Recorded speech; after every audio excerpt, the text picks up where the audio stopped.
हरियाणा में नए मुख्यमंत्री का चेहरा अब सबके सामने आ गया है। हरियाणा के नए मुख्यमंत्री होंगे नायब सिंह सैनी।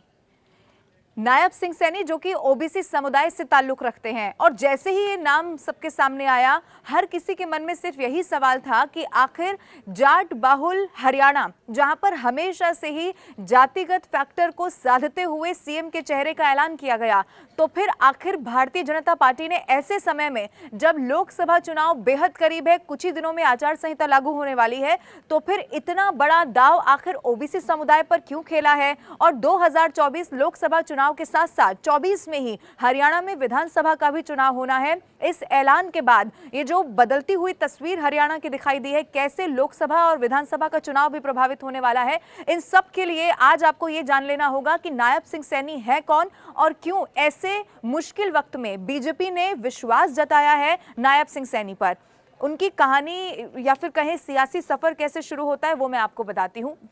सबसे पहले आप ये जानिए कि 2014 में जब उन्होंने विधानसभा का चुनाव लड़ा, तब से उनके मुख्य धारा में राजनीतिक करियर की शुरुआत होती है, और उसके बाद ये सफर आगे ही बढ़ता गया, क्योंकि वो पहले विधायक बनते हैं, फिर उनको एक बड़ी जिम्मेदारी दी जाती है, राज्य सरकार में उन्हें मंत्री बनाया गया। फिर 2019 लोकसभा चुनाव का वो वक्त आया जब उनको चुनाव लड़वाया गया, और न सिर्फ उस वक्त हरियाणा में बीजेपी ने 10 की 10 सीट अपने नाम की, बल्कि जहां से उन्होंने चुनाव लड़ा कुरुक्षेत्र से, वहां पर भी जो उनके प्रतिद्वंदी थे वो आधे वोट भी उनके लिहाज से हासिल नहीं कर पाए, यानी कि एक बड़े अंतर से जीत दर्ज की नायब सिंह सैनी ने। अब ऐसे वक्त में जब आप देखिए 2020 में किसान आंदोलन ने हरियाणा को प्रभावित किया, और फिर 2023 में पहलवानों का मुद्दा। अब जो हरियाणा है वहां पर लगभग 24 से 25% बताया जाता है कि जाट जो समुदाय से जुड़े हुए लोग हैं वो रहते हैं। अब ऐसे में चाहे कांग्रेस हो या फिर कोई भी दल हो, हमेशा कोशिश ये होती है कि जाटों को हरियाणा में कैसे साधा जाए।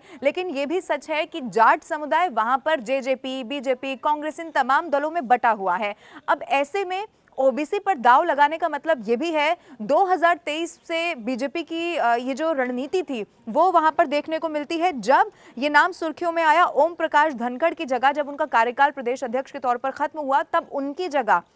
प्रदेश अध्यक्ष बनाया गया नायब सिंह सैनी को, और उस वक्त उनके लिए एक बड़ी चुनौती आने वाला चुनाव माना जा रहा था, लेकिन अब वो मुख्यमंत्री बन गए हैं।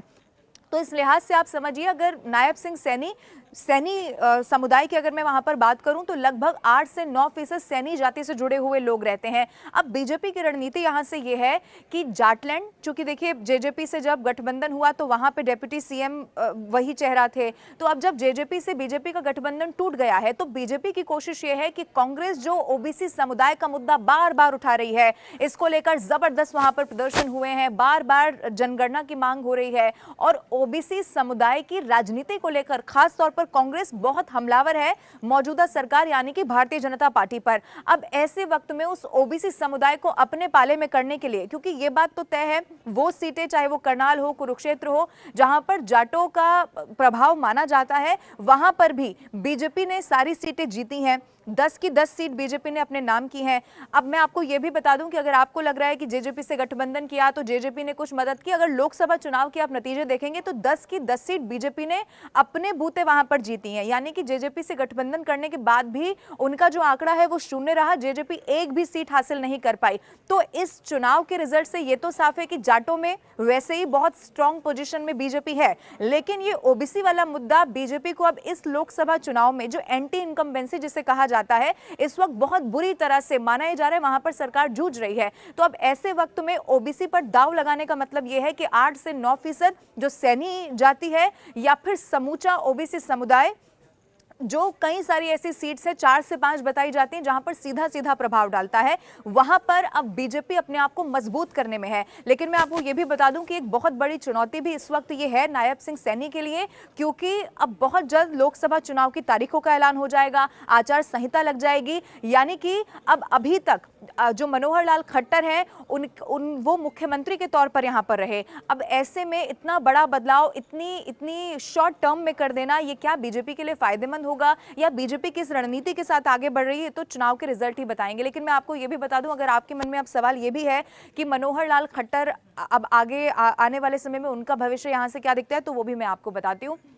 लेकिन एक बात और जो आपको जान लेनी चाहिए नायब सिंह सैनी के बारे में वो ये है कि वो मनोहर लाल खट्टर के भी बहुत करीबी हैं। यानी कि उनको अगर मुख्यमंत्री बनाया गया है या ये ऐलान किया गया है तो इसमें मनोहर लाल खट्टर की जरूर सहमति होगी। संगठन का एक लंबा अनुभव नायब सिंह सैनी को है और ऐसे में ये साफ है कि अब हरियाणा से ही हो सकता है करनाल सीट से जो मनोहर लाल खट्टर हैं वो आने वाले समय में, यानी कि अब जो चुनाव होना है उसमें लोकसभा का चुनाव लड़ लें। लेकिन ये तो तय है कि सीएम का ऐलान हो चुका है, नायब सिंह सैनी मुख्यमंत्री बन चुके हैं हरियाणा के और इसी लिहाज से कैडर को मजबूत करने की जो बड़ी जिम्मेदारी है वो यहां से नायब सिंह सैनी पर दिखाई पड़ती है।